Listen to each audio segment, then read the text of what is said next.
Chicken మిర్చి మసాలా తయారు చేయడానికి కావాల్సిన పదార్థాలు: బోన్లెస్ చికెన్ ముక్కలు, క్యాప్సికమ్ ముక్కలు, బజ్జీ మిర్చీలు, టమాటా పేస్ట్, ఉల్లిపాయ ముక్కలు, అల్లం వెల్లుల్లి పేస్ట్, కారం, ధనియాల పొడి, గరం మసాలా పొడి, బ్రౌన్ ఆనియన్, క్రీమ్, పెరుగు, వెన్న, నూనె, కసూరి మేతి, స్ప్రింగ్ ఆనియన్ ముక్కలు, ఉప్పు.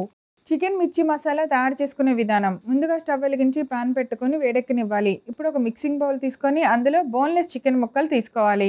దానికి సరిపడినంత అల్లం వెల్లుల్లి పేస్ట్, కొద్దిగా పెరుగు, ఉప్పు, బ్రౌన్ ఆనియన్స్ వేసి కలిపి పక్కన పెట్టుకోవాలి. కట్ చేసుకున్న చిన్న క్యాప్సికము, బజ్జీ మిర్చి ముక్కలు వేసి కొద్దిసేపు ఫ్రై చేయాలి. ఆ క్యాప్సికమ్ని మిర్చి ముక్కలను కూడా తీసేసి బాగా కలిపి పక్కన పెట్టాలి.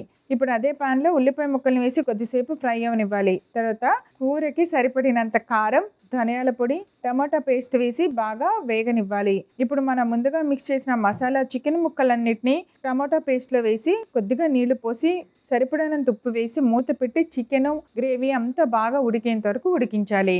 దానిలో ముందుగా గరం మసాలా వేసుకోవాలి. తర్వాత కొద్దిగా ఫ్రెష్ క్రీమ్ వేసుకొని కొంచెం కసూరి మేతి వేసి స్ప్రింగ్ ఆనియన్స్ని పైన గార్నిష్ చేసి స్టవ్ ఆఫ్ చేసి ఒక సర్వింగ్ బౌల్లోకి తీసి సర్వ్ చేయండి. అంతే, ఎంతో రుచికరమైన చికెన్ మిర్చి మసాలా రెడీ.